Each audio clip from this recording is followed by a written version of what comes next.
Oh, I had a blast yesterday afternoon, and I can't wait to tell you about it. Hey there, it's Rebecca and Burns from Morning with Rebecca and blah, blah, blah, blah, blah. Hi there, let's try this again. Okay. This is the Morning with Rebecca and Burns overtime show. I am a Whew, broadcast professional. I can introduce us if I that's a think about it really hard and try. that's a long title. We need to come up with a shorter title.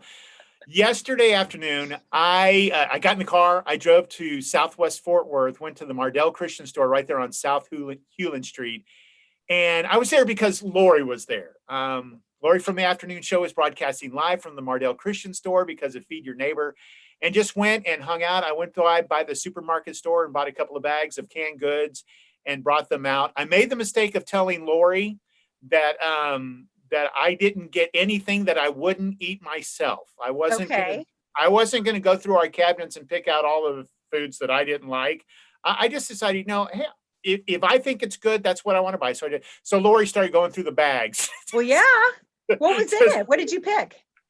Oh, some really good soup. I got the potato soup, the loaded potato soup, Yes. which is one of my favorites. I did the cut green beans because those are my favorite kind of green beans.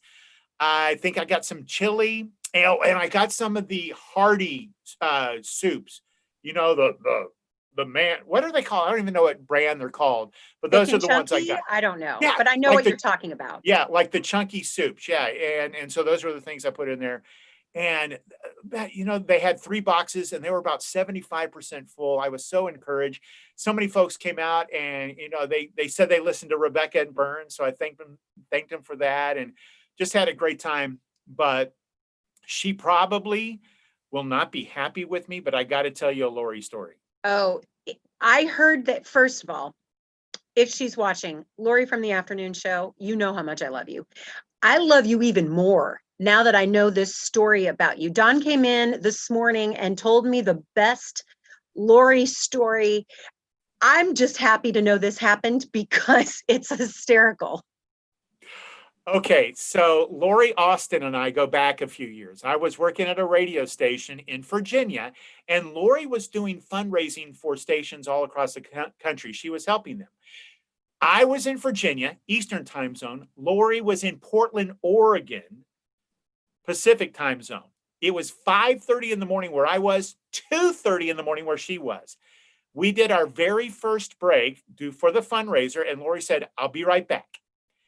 And so she went out the door, and we're getting really close to when it's time to talk again. And there's no Lauree. My co-host and I are getting a little anxious. And it's like, what's going on? What's going on with Lauree? And then all of a sudden, Lauree comes, made it. And it's like, what's going on? She goes, guys, you're not going to believe what happened. I left my keys and my phone on the counter here in the studio. And as soon as I walked out the door and I heard the click, I knew it was locked. And so Lauree, being the utter professional that she is. Oh, yeah, totally professional. Yes. Absolutely. She is not going to miss out on her obligations. If she's supposed to be on the radio, she's going to be on the radio. Come, you know what, or hell or high water. Yeah. Oh, I wish I could erase that. We know what you meant. Thank you. So Lauree Austin, sweet little Lauree Austin, took a fire extinguisher that was in the hallway. And there was a panel of a window glass right there by the door. Uh-huh. She busted the window, reached in, unlocked the door, made it back into the studio on time. She seems so sweet and innocent. And so my co-host looked at me and she goes, "Don't mess with Lauree."